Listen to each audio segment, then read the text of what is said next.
Okay, वाटतं आता सुरुवात झाली व्यवस्थित. So we are discussing about the voltage and current measurement. So there are two instruments that is used for measurement of current as well as a voltage. So the ammeter is a simple device, is generally useful for the measurement of current, and it's defined as ammeter is defined as the instrument which measure the current flowing through the circuit is called as an ammeter. Similarly, on the similar line, you can define the voltmeter. तर व्होल्टमीटरची definition कशी येईल? The instrument which major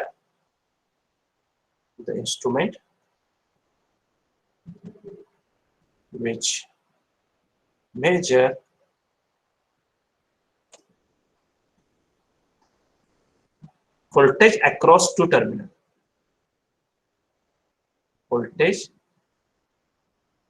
across two terminals is called as voltmeter. फरक लक्षात घेऊन घ्या. Okay, काय फरक आहे? तर जनरली आपण करंट कसा मेजर करतोय? तर ज्यावेळी सर्किट मधून करंट फ्लो होतोय तो आपण मेजर करतोय. आणि व्होल्टेज कसं मेजर करतोय? तर व्होल्टेज अक्रॉस टू टर्मिनल असं आपण करतोय. त्यामुळे लक्षात आहे काय? हा डिफरन्स लक्षात घ्या डेफिनेशन मधला. बाकीचं टेक्स्ट तोच आहे. Ammeter's definition काय आहे? The instrument which measure the current flowing through the circuit is called as ammeter, whereas voltmeter is defined as the instrument which measure the voltage across two terminal is called as a voltmeter. ही झाली आपली voltage आणि ammeter आणि व्होल्टमीटरची definition. जर आपण साध्या भाषेत जर बोलायला गेलं तर आता आपल्याला काय वाटेल की व्होल्टेज आपण डायरेक्टली मेजर करतो का? नाही. तर दोन्ही केस मध्ये आपण काय करतोय? करंटच मेजर करतोय आणि फक्त ते व्होल्टेजच्या स्वरूपात आपण दाखवतोय. एवढाच काय आहे? फरक आहे. तो कसा फरक आहे तो आपल्याला काय करायचा आहे? आज मॅथमॅटिकली प्रूव्ह करून दाखवायचा आहे. ओके, हे आजचा आपलं काय असेल? टास्क असेल. तर लक्षात घ्या, अॅमीटर आणि व्होल्टमीटर दोन्ही केसमध्ये करंटच मेजर केला जातोय. पण जरी डेफिनेशन त्या वेगळ्या असल्या तरी व्होल्टमीटर मध्ये काय असतं की आपण मेजरमेंट करताना करंटच करतोय, परंतु तो अशा पद्धतीने मेजर करतोय की त्याच्या अक्रॉसचं व्होल्टेज ते दाखवेल. म्हणजे आपण तिथं ओहम्स लॉ जो आहे त्याचा आपण काय करतोय? यूज करतोय आणि त्याच्या सहाय्याने काय करतोय की आपण व्होल्टमीटर डिझाईन करतोय. So both the meters measure the current. सो आता आपण काय पाहू? बेसिक डीसी अॅमीटर कसं असतं ते पाहू. ओके, जे आपण सुरुवातीचं जे आपल्याला पाहायचं आहे basic DC ammeter. Basic DC म्हणतोय, एसी नाही, DC ammeter. Basic DC ammeters. आता इथं ही जर तुम्हाला फिगर इथं दिसत असेल तर इथं काही बेसिक डीसी अॅमीटर आहेत पहा.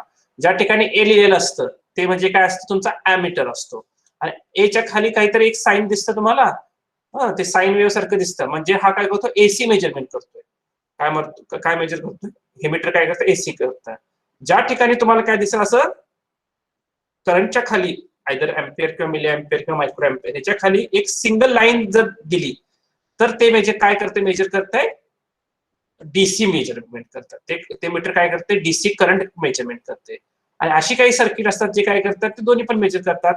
डीसी पण मेजर करतात आणि एसी पण मेजर करतात. फॉर एक्झाम्पल इथे दिले बघा, साइन वेव्ह पण आहे आणि तुमची रेग्युलर डीसीचं सुद्धा साइन आहे.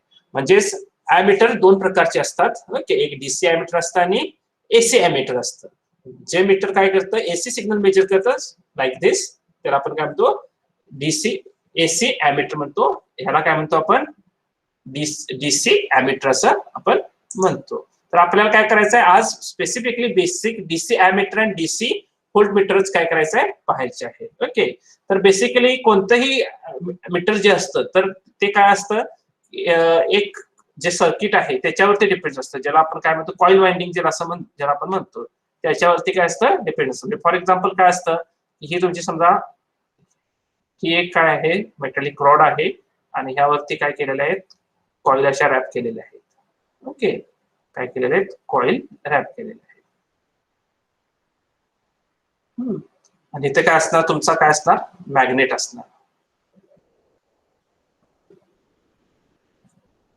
इथे काय असणार? तुमचा हा मॅग्नेट असणार. आणि हे काय आहे? तुमचे हे इनपुट टर्मिनल्स आहेत.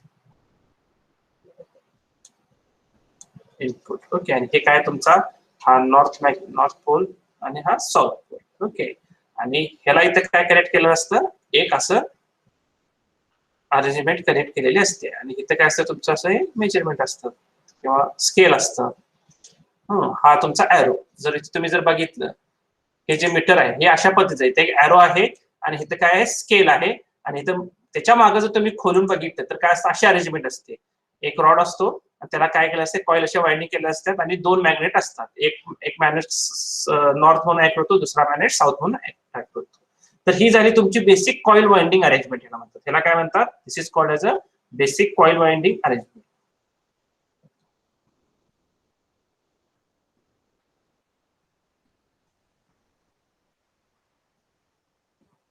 बेसिक कॉईल वाइंडिंग अरेंजमेंट असं म्हणतात.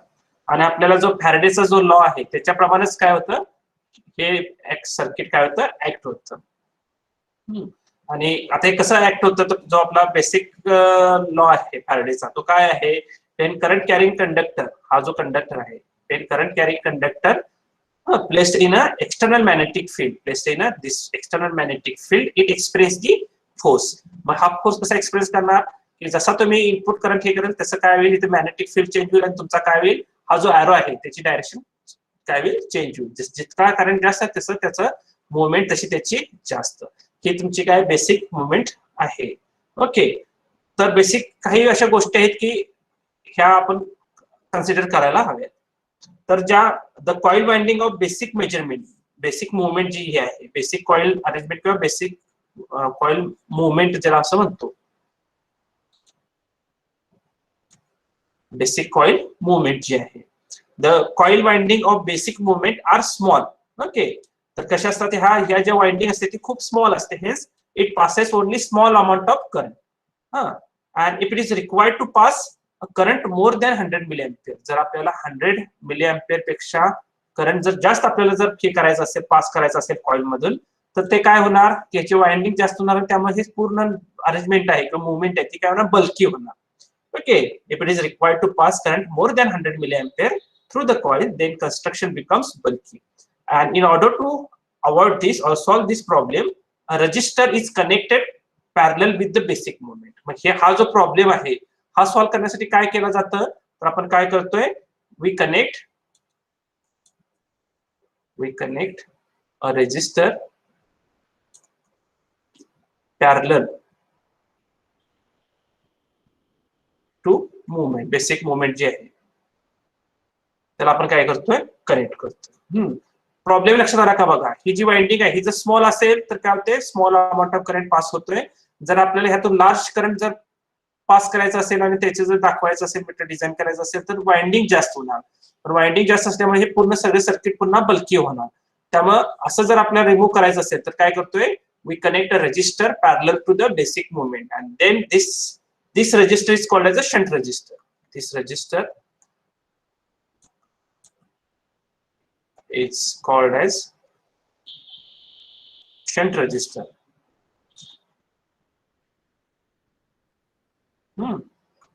This resistor is called as a shunt resistor. आणि याची जी व्हॅल्यू आहे ती खूप स्मॉल असते, याची जी व्हॅल्यू असते ती खूप स्मॉल असते. The value of shunt resistor is very small, hence the major amount of current is passes through it. Okay, ह्याची कारण ह्याचा जो रेजिस्टन्स आहे त्याची व्हॅल्यू खूप स्मॉल असते, त्यामुळे आपल्याला ओहम्स लॉ प्रमाणे माहित आहे की करंट काय करतोय, असा पाथ फॉलो करतोय जिथे मिनिमम रेजिस्टन्स असेल, बरोबर आहे ना. त्यामुळे maximum or major amount of current passes through this shunt resistors and small amount of current passes through the coil. त्यामुळे आपण काय होते, ह्याची जी साईज आहे ती आपण बल्की करण्यापासून रोखू शकतोय. ओके, हा प्रॉब्लेम सॉल्व्ह कसा आपण करतो, शंट रेजिस्टर जोडल्यामुळे आणि याची व्हॅल्यू कमी असल्यामुळे large amount of current passes through it and very small amount current passes through the coil. त्यामुळे आपण छोटा जरी कॉईल अरेंजमेंट जर डिझाईन केली तरी आपला काय करू शकतोय, आपण एक चांगल्या पद्धतीचं मीटर काय करू शकतोय, डिझाईन करू शकतोय. आणि ती जी अरेंजमेंट आहे ती कशी आहे ती आपल्याला बघायची आहे. म्हणजे आपली जी बेसिक मुवमेंट आहे सर्किट डायग्रामच्या सहाय्याने मी तुम्हाला इथे दाखवतो. ओके, तर आपल्याकडे काय आहे, एक सर्किट आपल्याला इथे ड्रॉ करतो. तर या सर्किटमध्ये दोन मेजर कॉम्पोनंट आहेत. So this is positive and this is negative. Okay, so here we have a shunt resistor. Shunt resistor म्हणजे parallel resistor. Okay, हा डिनोट करू आपण RSH न. Okay, R shunt resistance. Okay, आणि हा काय तुमचा मीटर आहे. मीटरचा रेजिस्टन्स RM, त्याला काय म्हणतो मीटरच्या रेजिस्टन्सला RM म्हणू. ह्यातून करंट जो फ्लो होतो शंट रेजिस्टन्सला त्याला आपण काय म्हणू,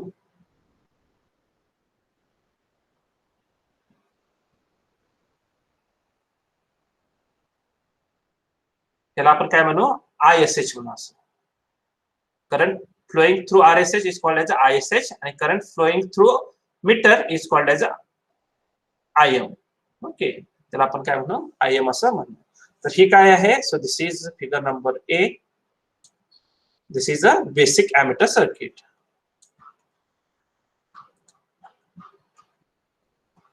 बेसिक एमिटर सर्किट आहे. ही आपली ही जी आहे हा भाग काय आहे, बेसिक कॉइल मुवमेंट आहे असं आपण कन्सिडर करतोय. त्या कॉइलचा रेजिस्टन्स काय आहे, RM आहे. त्यातून करंट फ्लो काय होतोय, IM होतोय. जो आपण पॅरलल शंट रेजिस्टन्स जोडला कशासाठी, साईज जी बल्की होती ती रोखण्यासाठी. त्याची व्हॅल्यू खूप कमी असते, त्यामुळे मॅक्झिमम करंट इथून फ्लो होतो आणि मिनिमम इथून होतो. So this is ISH and this is RSH. आणि टोटल करंट आपण काय आहे आपला I आहे. So total current I flowing through RSH as well as REM, denoted as ISH and IM respectively. So the total current I is the total current, RSH is the shunt resistor, ISH is the current through shunt resistor, REM is the internal resistance of a coil, and IM एक आपण काय करू, IM एक define करू. जो हा जो current आहे तो म्हणजे काय, फुल स्केल डिफ्लेक्शन करंट. IM म्हणजे काय आहे, IFST. फुल स्केल डिफ्लेक्शन करंट जो आहे, मॅक्झिमम करंट जो तुमचा आहे तो म्हणजेच काय आहे तुमचा IM आहे. तर इथे जर तुम्ही जर पाहिलं व्यवस्थित जर पाहिलं तर तुमच्या लक्षात येईल हे सर्किट कसं आहे बेसिक. तर हे बेसिक पॅरलल सर्किट आहे बरोबर ना. हे सिरीज शंट रेजिस्टन्स हा तुमच्या मीटरला काय केलं पॅरलली जोडलेला आहे बरोबर ना. So the RSH and RM are parallel. So RSH and parallel आपण इलेक्ट्रॉनिक्स मध्ये अशा दोन लाईन्स काढतो.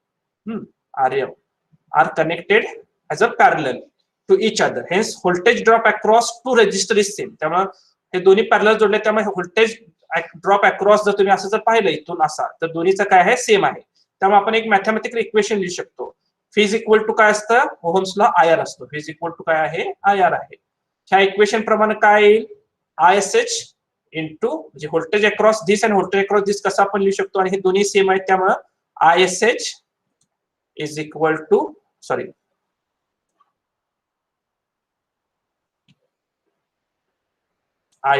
ISH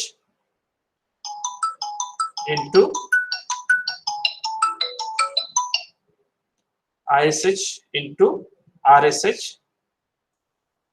is equal to IM into RM. हे आपलं एक इक्वेशन पहिल्यांदा आपल्याला मिळेल बरं ना. कारण दोन्हीच्या मधले व्होल्टेज अक्रॉस बोथ RSH आणि RF काय आहे, सेम आहे. त्यामुळे ISH is equal to RSH. फेज equal to IR, I into R, इथं I इंटू R. हे दोन्हीही काय सेम आहेत असं आपण कन्सिडर करतोय. कारण व्होल्टेज अक्रॉस दोन्ही रेजिस्टर, हा रेजिस्टर आणि ह्या रेजिस्टन्स ते दोन्ही सेम आहेत. त्यामुळे म्हणून आपण RSH, कारण आपल्याला काय करायचे ह्या ठिकाणी RSH ची व्हॅल्यू कॅल्क्युलेट करायचं आहे. म्हणजे असं इक्वेशन आपल्याला फाइंड आउट करायचं आहे की जे काय देईल की RSH ची व्हॅल्यू सॉल्व्ह करेल. म्हणजे आपण काय लिहू शकतो, RSH is equal to IM into RM divided by ISH असं आपण लिहू शकतो बरं ना. इक्वेशन काय असेल, 1 असेल. हे इक्वेशन काय आहे, 1 आहे. पण जर तुम्ही जर ते मागाचं जर हे बघितलं, तुम्ही जर मगाचं जर सर्किट जर बघितलं तर ते काय आहे, टोटल करंट I काय आहे, it is a combination of ISH plus IM आहे. म्हणजेच आपण टोटल करंट I काय लिहू शकतो, total current I is equal to ISH plus IM असं आपण लिहू शकतो. ISH plus IM plus RSH असं आपण लिहू शकतो. म्हणजेच ISH काय असं काय लिहू शकतो, ISH is equal to I minus IM असं आपण लिहू शकतो. हे झालं इक्वेशन नंबर 2. मग जर आपण if you put equation 2 into equation 1 तर आपल्याला काय मिळेल, इक्वेशन काय होतं ते मगाशी, RSH is equal to IM into RM divided by ISH ची व्हॅल्यू काय आहे, I मायनस IM. ही त्याची व्हॅल्यू आहे. हे झालं आपलं एक हे.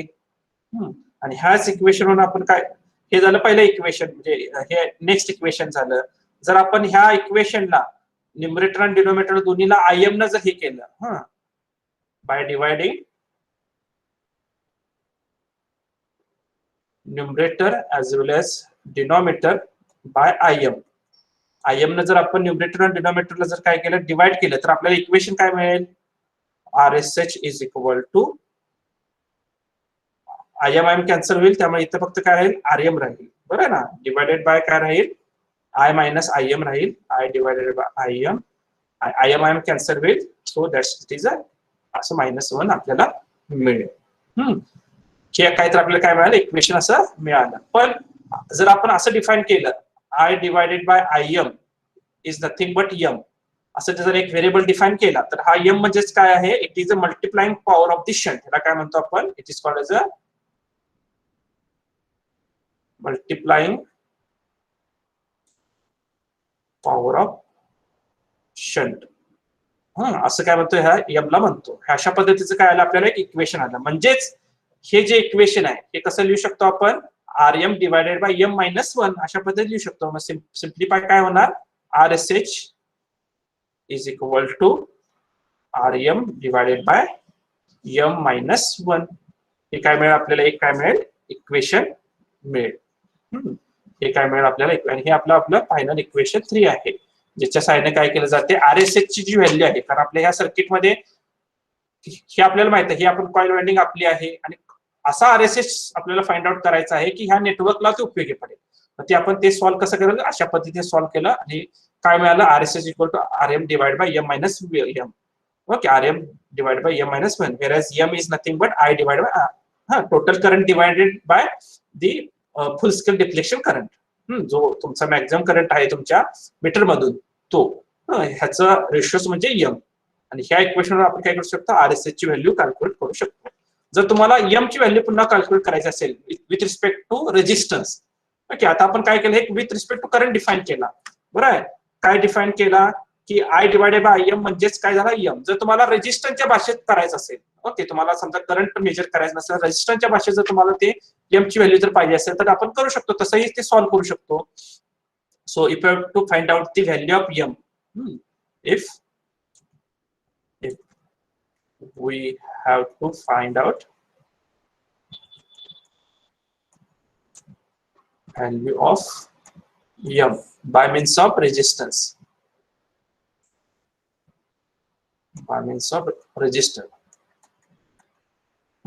तर आपण तिसरा कॅल्क्युलेट करू शकतो. तर मगाशी आता हे जे इक्वेशन आहे, हे इक्वेशन फक्त थोड्याशा वेगळ्या भाषेत लिहायचं. समजा हे आपण क्रॉस मल्टिप्लिकेशन केलं, तर काय मिळेल, RSH into m minus 1 is equal to RM. Equation आलं.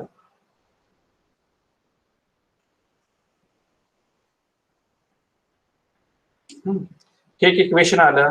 जर ह्यात आपण मल्टिप्लिकेशन केलं, तर आपल्याला काय मिळेल, RSH into M minus RSH is equal to RM. हे आपल्याला मिळालं. म्हणजेच आपल्याला हे इक्वेशन आपण कशा भाषेत लिहू शकतो, जर आपल्याला MRSH च्या भाषेत लिहिलं, MRSH इज इक्वल टू, हे काय होईल, RM, इकडे गेल्यानंतर हे प्लस होईल, RSH होईल. बरं ना, MRSH. आणि जर आपण हेच जर एम च्या भाषेत लिहिलं, M is equal to RM plus RSH divided by RSH. म्हणजेच एम ची व्हॅल्यू काय मिळेल तुम्हाला, सॉरी, म्हणजे एम ची व्हॅल्यू काय मिळेल,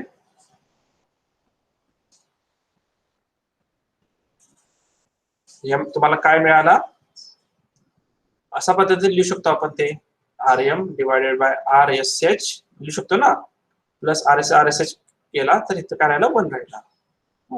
अशा पद्धतीचे इक्वेशन. म्हणजे हे झालं तुमचं दुसरं इक्वेशन. सॉरी,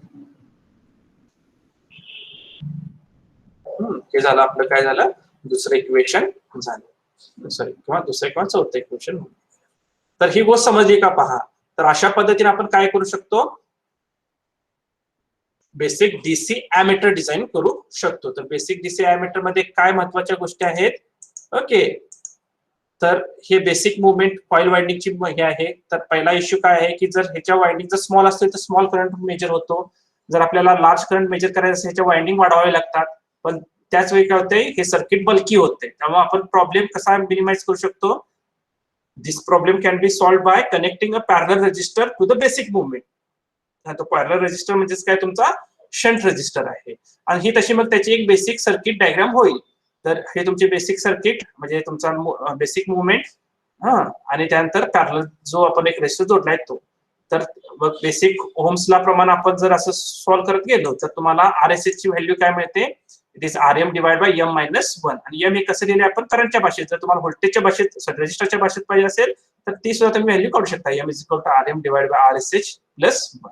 आणि ह्याच्यावरून तुम्ही काय करू शकता? एम ची व्हॅल्यू, एम म्हणजेच काय, तुमचा मल्टिप्लाइंग पॉवर ऑफ शंट, म्हणजे जी तुमचा ह्याची जी व्हॅल्यू आहे ऍक्च्युअली सर्किट डिझाईन साठी जी लागणार आहे ती एम ची व्हॅल्यू कॅल्क्युलेट करू शकता. आणि आर एस एच ची व्हॅल्यू काय करू शकता? तुम्ही कॅल्क्युलेट करू शकता. हे असं आहे आपलं basic DC ammeter.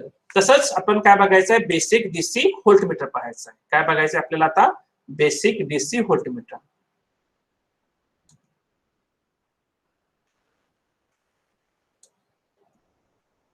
Basic DC voltmeter आपल्याला बघायचं आहे. हा, तर मग अशी इथे जसं तुम्हाला ॲमीटर दाखवलं तसं इथे एक व्होल्टमीटर आहे. पहा, फॉर एक्झाम्पल हे व्होल्टमीटर आहे. हे काय करते? एसी व्होल्टमीटर आहे. इथं जर तुम्ही जर बघितलं किंवा इथं जर तुम्ही जर बघितलं तर ते बेसिक डीसी व्होल्टमीटर आहे. कारण इथं हे जे साईन आहे, फीचर्स खालचं जे साईन आहे ते काय स्ट्रेट लाईन आहे. So it is a DC voltmeter आहे. इथं साईन वेव्ह आहे त्यामुळे हे काय आहे? एसी आहे, एसी व्होल्टमीटर आहे. आणि हे डीसी व्होल्टमीटर आहे. एवढं लक्षात ठेवा. तर आपल्याला काय बघायचं? In particular basic DC voltmeter कसा डिझाईन करायचा तो पाहायचा आहे. So the basic meter can be converted into the DC voltmeter by adding a series resistance. तर आपलं पहिलं अझम्पशन काय आहे? आपण काय अज्युम करून चालतोय?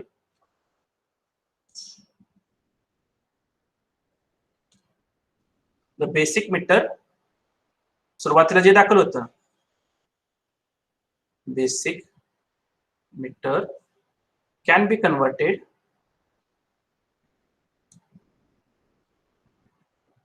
into the DC voltmeter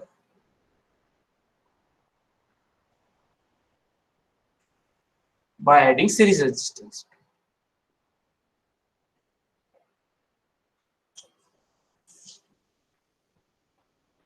By adding series resistor.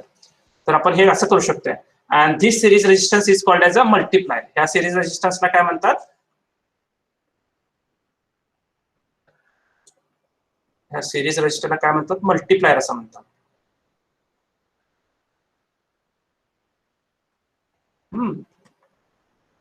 काय म्हणतात? त्या सिरीज रेजिस्टरला मल्टिप्लायर असं म्हणतात. And the function of this resistance, that is a multiplier, is to control the current passing through the meter.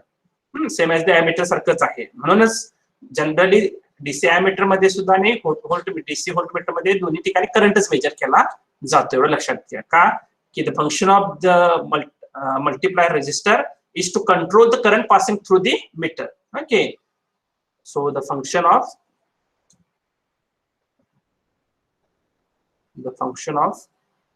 multiplier resistor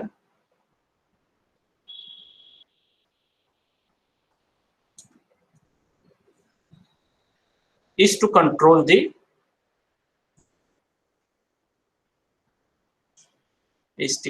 current passing through the meter.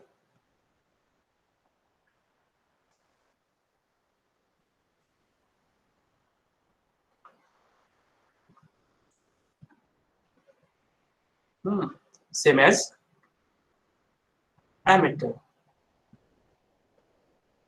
एवढं लक्षात घ्या. हे वाक्य लक्षात आलं आहे ना की तुम्हाला त्यांची वर्किंग सुद्धा समजतं. मग आपण काय करू? एक बेसिक आता इथे आपण सिरीज ऍड करायचं आहे. सिरीज त्या जे तुमचं मीटर होतं त्याला काय करायचं? आपण एक सिरीज मध्ये ऍड करायचं आहे.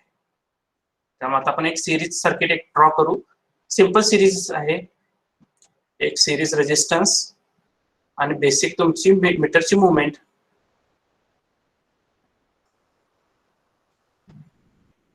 हे डीसी व्होल्टेज आहे, ज्याला आपण व्ही इन असं म्हणू. हा काय तुमचा आर एस आहे. त्यातून करंट काय फ्लो होतोय, आय एम असा फ्लो करंट होतोय, मॅक्झिमम जो म्हणतो फुल scale deflection current, I F S D ज्याला आपण म्हणतो, त्याला काय म्हणतो आय एफ एस डी असं सुद्धा म्हणतात. हे प्लस हे मायनस, आणि ह्याचा रेजिस्टन्स काय आहे आर एम असतो. तर ही झाली figure B. This is a basic DC voltmeter.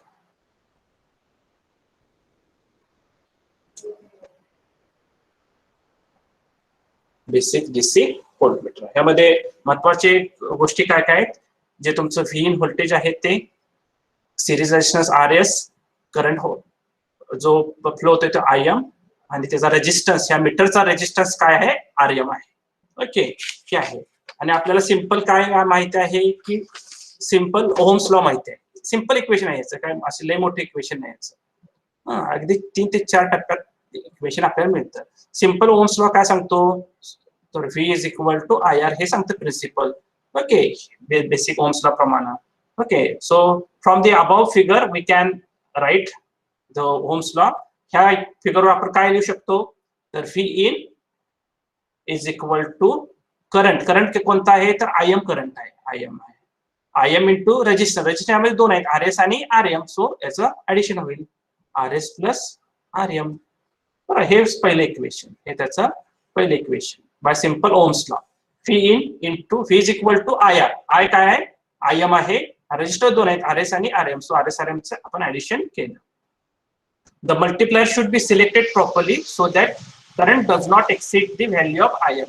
तर आपल्याला मल्टीप्लायर जो आहे, जो आर एस आहे, तो अशा पद्धतीनं डिझाईन करायचा आहे की जो फुल स्केल डिफ्लेक्शन जे आहे ते काय नाही झालं पाहिजे, एक्सिड नाही झालं पाहिजे. Okay, the multiplier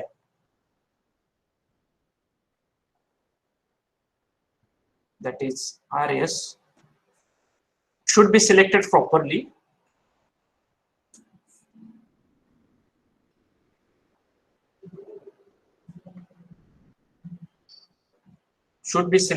properly so that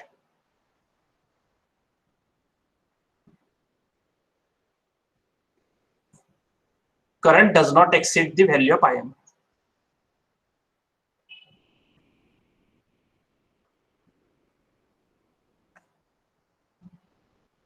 Value of IM.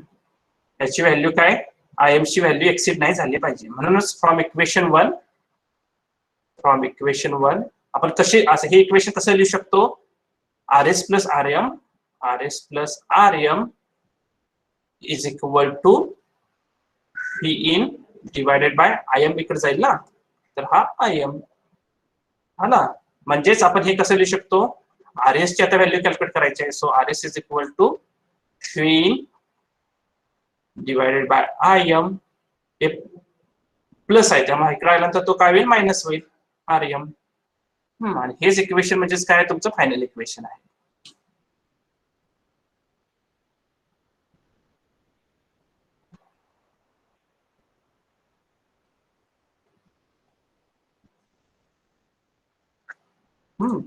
तर ह्या इक्वेशन वरून तुम्ही काय करू शकता, आरएस ची व्हॅल्यू कॅल्क्युलेट करा. तुम्हाला व्ही इन माहिती असतं. ओके, यातनं करंट मॅक्झिमम करंट किती जातोय तो तुम्हाला माहिती आहे, म्हणजे 10 मिली अँपियर असेल, 100 मिली अँपियर असेल, 1 अँपियर तो माहिती आहे. ओके, आणि ह्याची आरएम ची व्हॅल्यू पण तुम्हाला माहिती आहे, ह्याची रेजिस्टन्सची व्हॅल्यू माहिती आहे. त्यावर तुम्ही काय करू शकता, आरएस कॅल्क्युलेट करू शकताय.